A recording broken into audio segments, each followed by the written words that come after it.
Apple CEO Tim Cook defends Google relationship.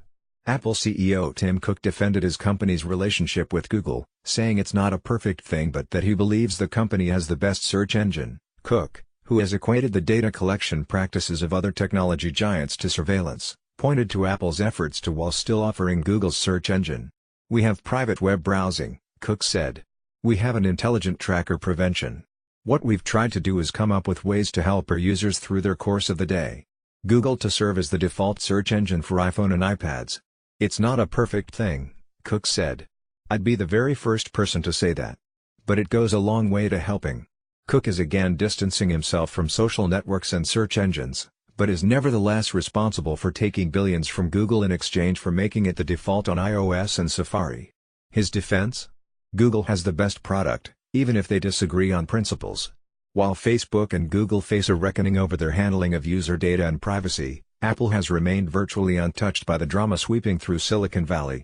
That hasn't stopped Apple from providing a platform and doing business with companies that have a fundamentally different approach to privacy. Facebook, a frequent Cook target, still has its full suite of apps available for download in Apple's App Store, including a Facebook built.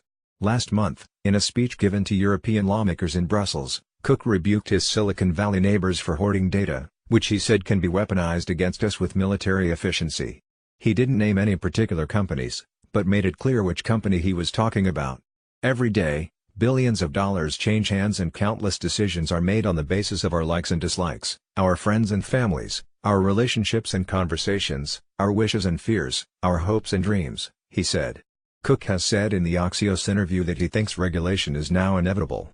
In March, he said Facebook should have self-regulated but that it was probably too late. Good question to Tim Cook from, "Why does Apple accept billions from Google, when Apple fundamentally disagrees with Google's privacy practices?"